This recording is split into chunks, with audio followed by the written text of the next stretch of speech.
Hello, everybody. This week, we're really happy to have a special guest here with us today, Eldridge Recasner, former NBA player, played for several teams in the NBA, including the Atlanta Hawks, Houston Rockets, and the Charlotte Hornets. He's here this week to talk to us a little bit about his experience and journey through the game of basketball. Eldridge and I became friends through a mutual acquaintance, a former coach of mine, mentor of mine back in Pittsburgh, Pennsylvania, named Darrell Porter. Was a former teammate of Eldridge, I believe, on a tour, and the two have remained friends over the years. He provided us this introduction, and so Eldridge was kind enough to join us this week for our interview. And so, thank you, Eldridge, for giving us your time. Yeah, thanks for having me, David. I appreciate it, man. Okay, Eldridge, to get started off, we're working with a lot of young kids here in Thailand, and maybe you could tell us a little bit about how you got started in the game of basketball. Yeah, my first love was football. I thought I was going to be the next Lynn Swan. That was my favorite player for the Pittsburgh Steelers. I love football, man. Used to play every day after school. But when I got to high school, I was 5'9", 135 pounds. So I was like, this isn't going to work. And started hanging out with my uncles, going to the playground. And one of my uncles, his favorite team was the Philadelphia 76ers, and his favorite player was Dr. J. And I kind of fell in love with Dr. J. And after that, man, I just would watch the Philly games, watch Doc, and then run to the playground every day and try to work on those moves. And that's how I fell in love with the game of basketball. Okay. What were some of the things that were most important that you can remember in your journey growing up as a young player to help you grow and mature as a player? Yeah, looking back, I had no clue, man. I just played because I love the game. I didn't look at it as, I had to go to the gym. I never went to the gym, first of all. The only time I ever played in the gym was when we had school practice or games. Other than that, we played outside on the concrete. We call it the playground or the park here in the United States. And I just played all day, every day. Looking back, I think the most important thing for your young listeners out there is just to love whatever it is that you do, whether it's basketball, soccer, baseball, football, whatever it is. If you love it, it's going to be a lot easier for you. When I look back, I put in tons of hours, man, but I never looked at it like, well, I got to work on my game for 4 hours a day. And sometimes I would play from sun up to sundown. But I think when you love what you're doing, it just makes anything a lot easier. We kind of touched on our next question a little bit in your last answer, but how much time do you think you spent per day working on your game or playing ball when you were a youngster? Oh man, all day, every day, David. I think we've all read somewhere where you got to spend 10,000 hours to become an expert at something. I know I was well over that by the time, I got to the University of Washington in 1985, because once I fell in love with the game, man, I was hooked, and that's all I wanted to do. We used to go all around the city, man, and my buddies trying to find different guys to play against. And I think one of the beauties of when I grew up in the, in the 80s, is you played on the playground, but not only did you play against kids your age, but you played with the adults. Maybe when one guy is short, they will let you run. You get beat up, but then over time, I think, I started playing with adults when I was about 14 and 15.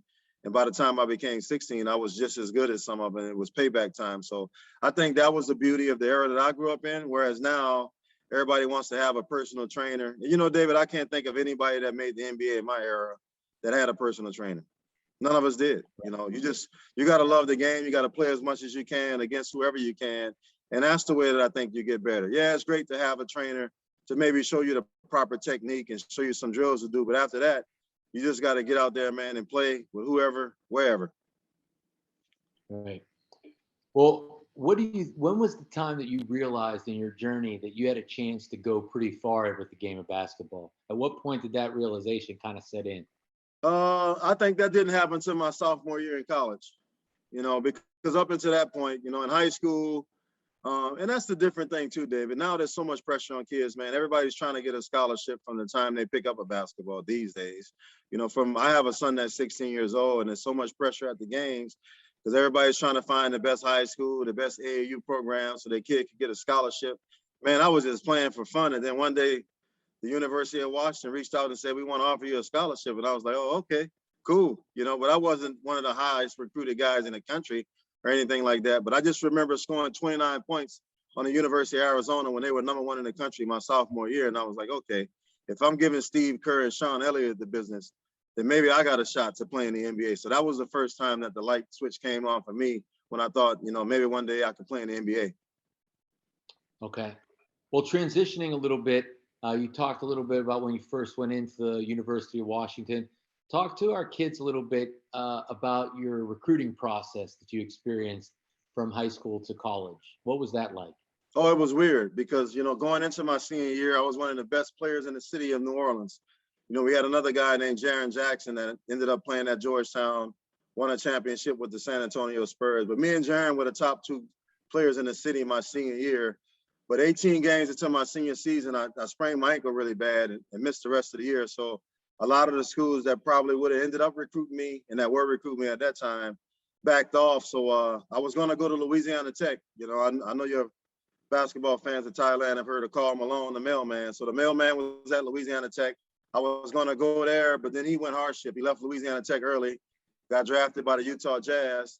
The coach at that time, Andy Russo, hot young coach in America, he ended up taking a job at the University of Washington and asked me if I wanted to go. And I actually said no, because I don't know anything about the University of Washington.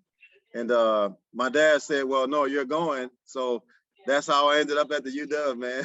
My dad pretty much made the decision.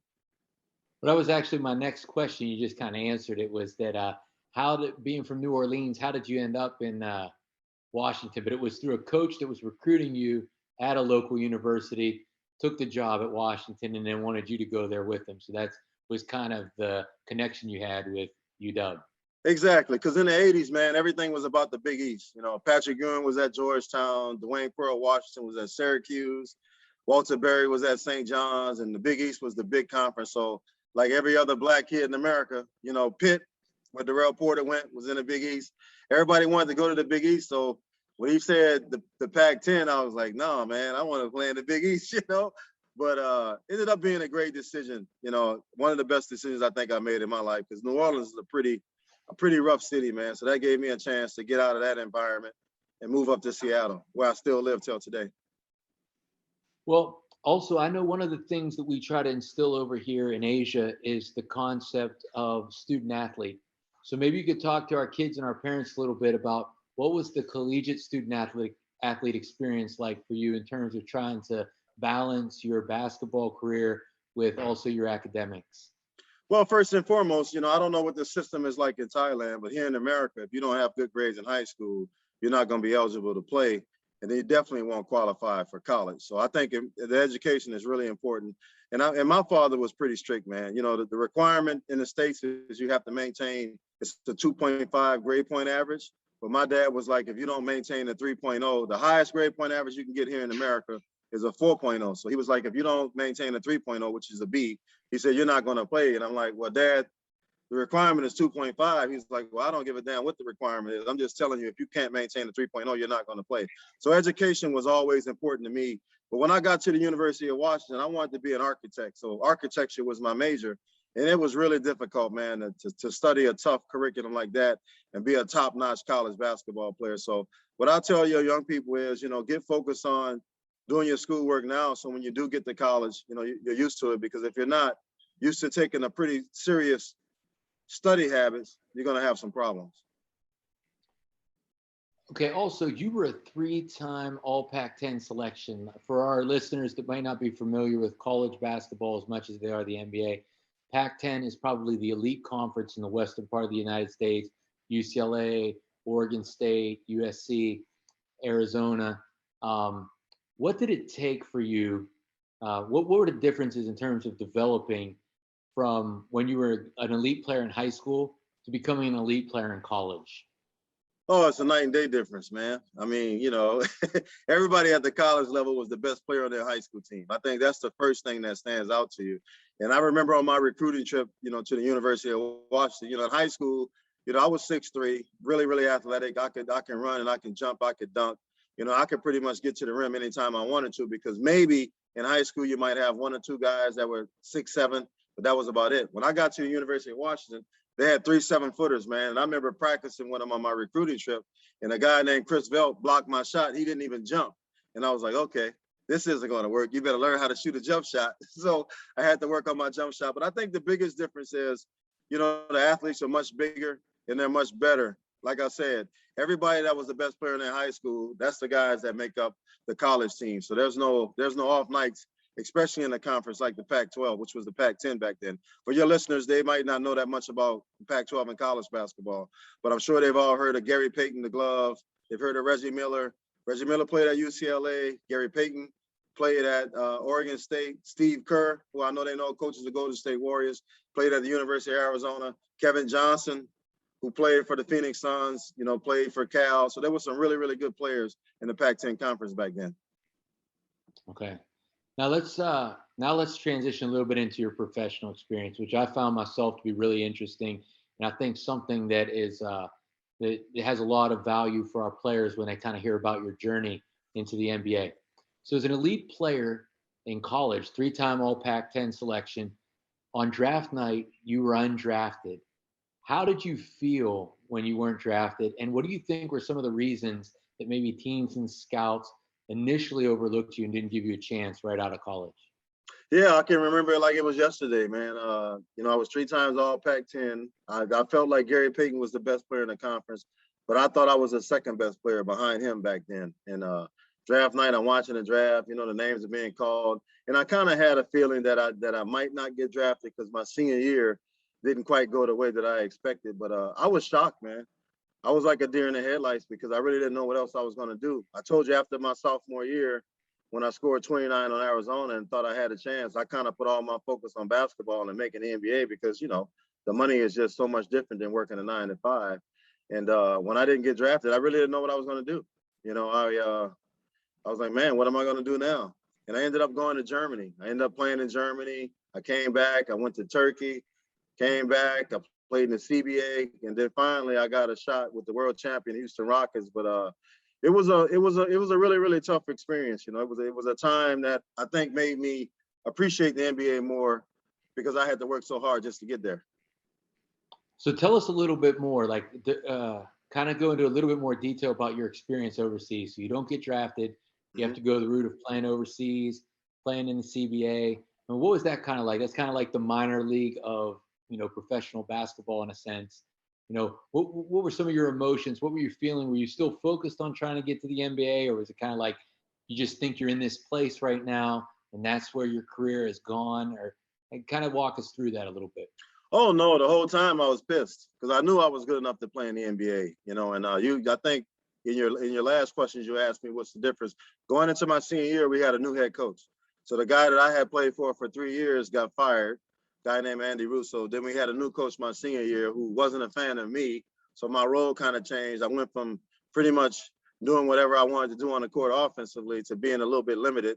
And I think that's what's kind of got me not drafted, because my senior year, out of the 4 years I played at the University of Washington, I would say my sophomore year was my best season.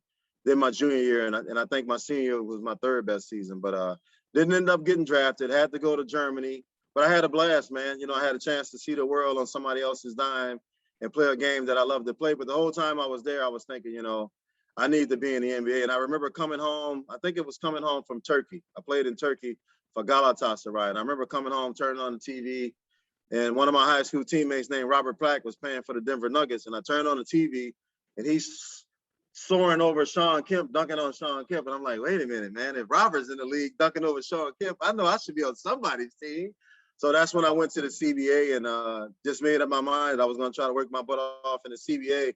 For your listeners, it's like the G League now. That used to be the D League, the NBA Development League. And went there, played in a little town called Yakima with the Yakima Sun Kings. We won the championship in 1995.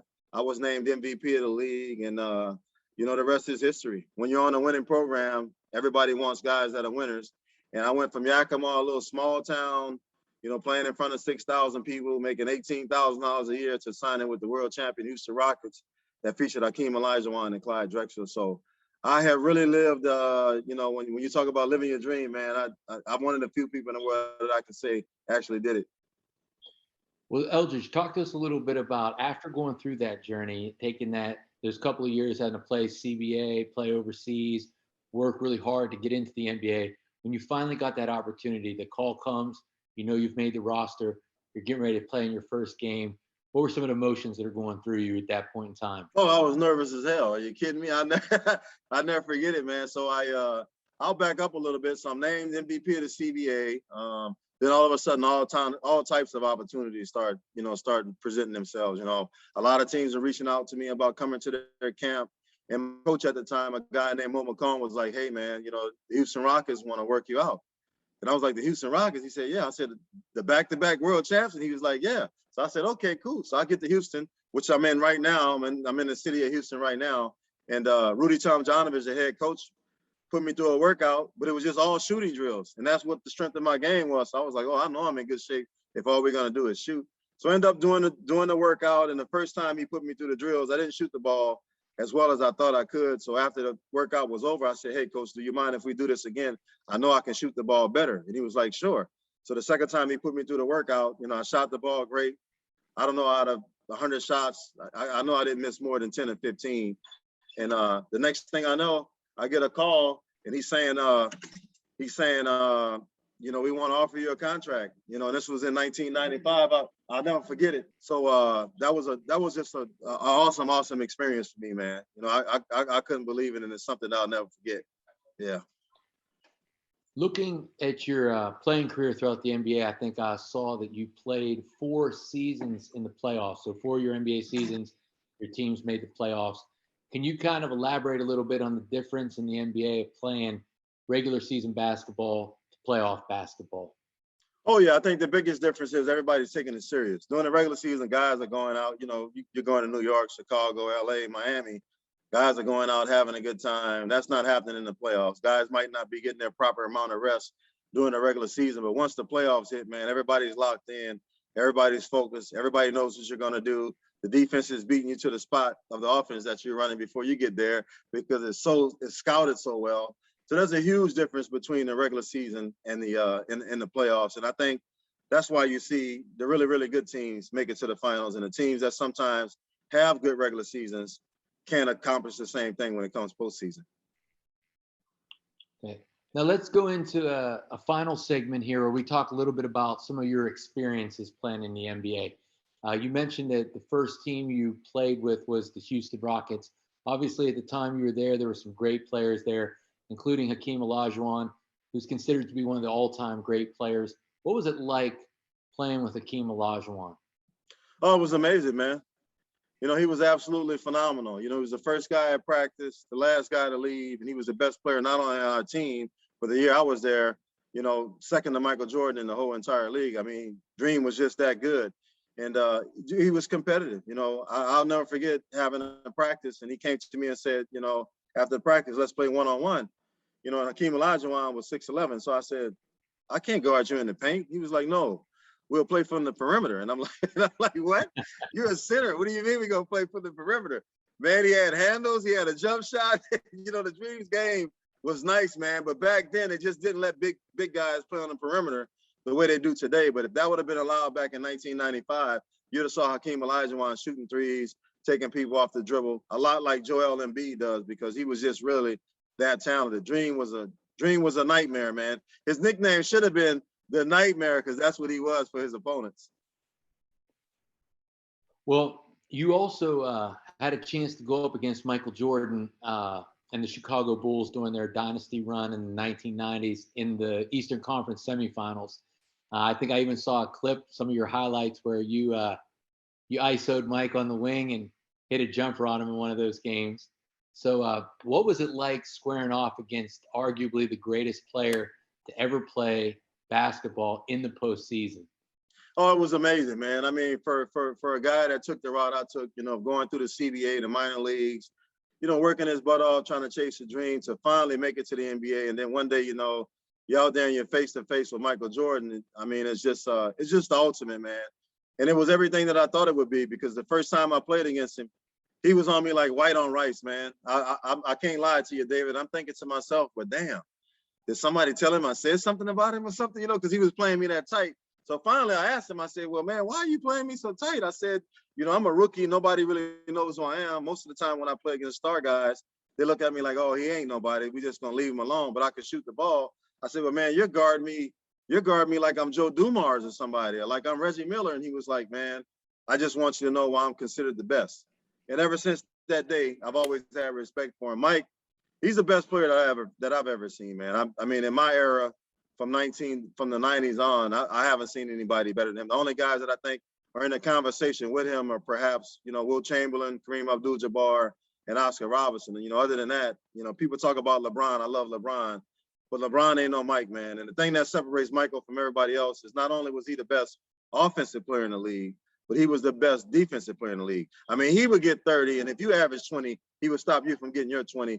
And I think that's the thing that separates him from all the rest of the players, is that he was just so good offensively, but he put in that same amount of work and energy on the defensive end.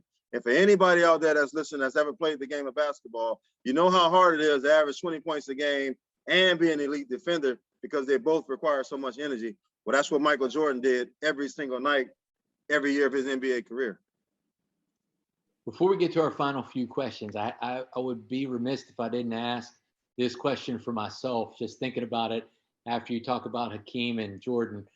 Basketball fans often wonder, Jordan took that 1.5-year hiatus during the 2 years that the Rockets won the NBA championship in the mid-90s. Having played with Hakeem, knowing that team the way that you do, also having competed against Michael Jordan and the Chicago Bulls during their run, if Hakeem, Olajuwon, and the Rockets had met up with Jordan in the finals in the middle of that Bulls dynasty, who do you think wins that series? You know what? That's a great question, man. And I've been hearing that question since 1995 when I played for the Rockets. Look, I played for the Rockets, but and I don't gamble. But if I had to bet, I ain't betting against Michael. But I'll tell you this, David, because this is the reason it's a great question. Robert Horry, Sam Cassell, Kenny Smith, and Mario Elie, that were members of those 93, 94, 94, 95 championship teams with the Rockets, think they could have beat the Bulls because they said they used to beat the Bulls all the time back then. For some reason, they were a great matchup for the Bulls. So I really don't know, man. I mean, Olajuwon was bad and Michael was bad. The only thing I can tell you is when we did meet in 1995-96 season, and the Bulls were the last team to win a championship from the East and the Rockets were the last team to win a championship from the West, they billed it as the game of the year. Man, we got smashed. That's all I can tell you. So I don't know who would have won it, but there's some guys on the Rockets still to this day, Robert Horry, Sam Cassell, Kenny Smith in particular, that think they would have beat the Bulls had they met in the finals in 93, 94, and 94, 95. Okay. What about, you played in the 1990s, which is obviously regarded as one of the more physical eras of basketball. It's much different than the way the game is played now. So what's your opinion about that? Like, how do you compare the era of like the Michael Jordan, Hakeem Olajuwon, that era, to the era of today in terms of the physicality, the way they play the game? There ain't no comparison, David. And I know the young fans ain't gonna want to hear that. They're gonna say, "Oh, you're just a grouchy old guy." But man, intimidation was a factor in the 90s. I mean, if I went to the hole and dunked on somebody, the next time I went to the basket, I probably was gonna get my head taken off, especially if it was against the Detroit Pistons with Bill Laimbeer and Rick Mahorn and guys like that, or the New York Knicks with Patrick Ewing, Charles Oakley, and Anthony Mason. The game was so physical, and intimidation was a factor. We talked about Hakeem Olajuwon, man, one of the greatest competitors I've ever seen in my life. We were playing the Seattle Supersonics, and, he hit Detlef Schrempf with an elbow so hard, man, I thought he was going to take his hand off. And not only did he not get ejected, they didn't even call a personal foul. I mean, that's the difference in the game back then. I mean, I love Steph Curry. I think he's the greatest shooter that I've ever seen, ever played a game. But there ain't no way in hell he'd have been doing that in the 90s. Because somebody was going to take him out, man. And he'd have been thinking about all that little cute stuff that he does today. That wasn't cutting it back in the 90s. I don't know if your listeners remember, but I know you probably do, Dave. You're a big basketball fan. Isaiah Thomas, when he got hit with that elbow by Karl Malone, man, I mean, that was the NBA of that era. You didn't come in there trying to showboat nobody, especially as a little guy, because they were going to make you pay. So I can honestly say I love the game today, but the NBA has went from an emphasis on just true competition to entertainment. So now you can't touch anybody. And I can't imagine Michael Jordan, Allen Iverson playing in the rules today. They both would probably average over 40 points a game. Well, this takes us to the next question. If you turn on a talk show today, there's always the big debate, who's the GOAT, who's the greatest of all time. Touched on it a little bit earlier. Obviously, I'm a Pennsylvania guy. I'm a little bit partial towards Wilt Chamberlain. I think he gets the short end of the stick in a lot of these conversations at times in terms of how dominant he really was during his era. But what's your opinion? Who do you view as the GOAT? And then who's your Mount Rushmore? Who are your top 4 players of all time?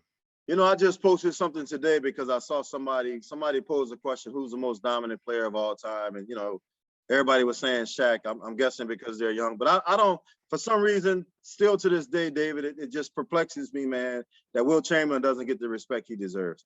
I mean, first, he scored 100 points in one game. I don't give a damn if I'm playing against a middle school team when I was in the NBA. I don't think I could have scored 100 points in that particular game. Number 2, he averaged 50 points and 26 rebounds per game for an 80-game season. I mean, are you kidding me? I've never scored 50 in one game in my life, and I made the NBA. This guy averaged 50 points a game. All the records are here, so I'm not sure why he doesn't get the recognition that he deserves. I can't leave him out of the greatest of all time conversation. Like I said, I think Oscar Robertson, Kareem Abdul-Jabbar, Wilt Chamberlain, and Michael Jordan, for me, that's my Mount Rushmore. I think that's the greatest players of all time. I mean, I love Magic. Magic was a phenomenal player, but Magic wasn't a defender. I love Larry Bird. Larry Bird was a great player, but Larry Bird wasn't a defender. And now today, everybody talks about Kobe and LeBron, and Kobe was fantastic, and LeBron is amazing as well. But for the guys that I personally saw play with my own eyes, man, there wasn't nobody better than Michael Jordan. Like I said, I'll say it again. He was phenomenal offensively, and he was phenomenal defensively. He had the competitive edge. And I'll tell you a funny story, David. We're playing the Bulls in that 97 playoff series that you mentioned earlier. And I had been knowing Steve Kerr since 1986. So we're warming up, and the starters are shooting around. The guys on the bench are sitting on the floor stretching. So I'm sitting at the edge on one side of half court, Steve Kerr sitting on the other. And I'm like, hey, Steve, how you doing, man? What's going on? He's like, I can't talk to you, Eldridge. I'm like, what do you mean you can't talk to me? I can't talk. I was like, what are you talking about? You can't talk. He said, well, Michael doesn't want anybody fraternizing with the enemy. So I started laughing, thinking he was joking. He was like, no, I'm serious. And he got up and he moved. And I was like, damn. But that's how competitive Michael was, man. He was the truth, David, you know. So when I say that, man, I'm not telling your listeners anything that I heard about. I'm telling you what I know firsthand. That same year, I come off the bench for the Atlanta Hawks. I think I scored 12 points in the second quarter. Bulls call a timeout. Steve Kerr was guarding me. Coming out of the timeout, Michael Jordan's guarding when we come out of the timeout and back onto the floor. So I'm like, what are you doing? He's like, well, I'm here to shut you down.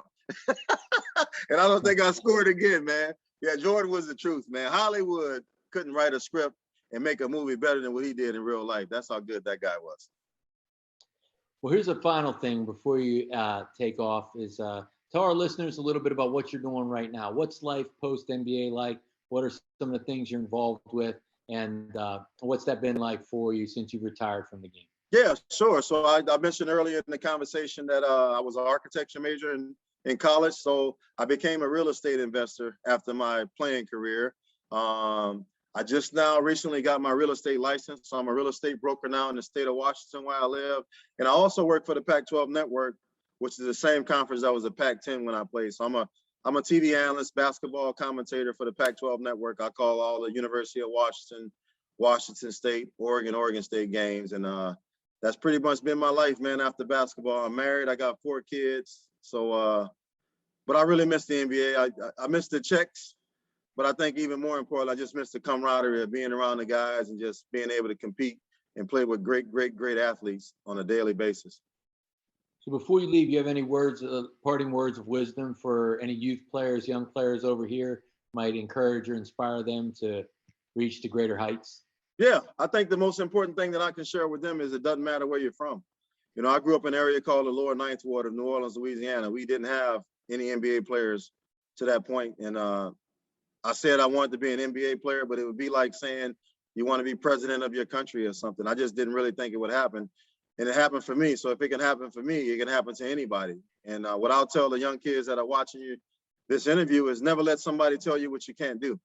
You know, I mean, the one thing I like about Russell Westbrook has a slogan that says, why not? Why not me? And I think that's the truth, man. I think everybody, mostly that played in the NBA, I would say 90% of the guys come from humble beginnings, man. Real poor backgrounds, you know, not a lot of wealth. So never let somebody tell you what you can't do.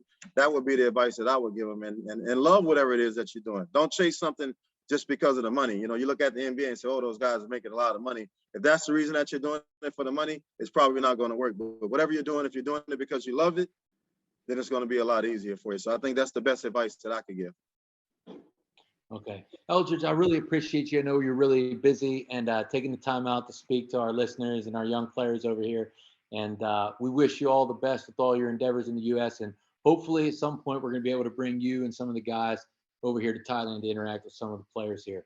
I would love to, David, and thanks for having me, man. I really appreciate it. You guys have a great night over there. All right, you too. Thank you very much. Yep. Bye-bye. Bye-bye.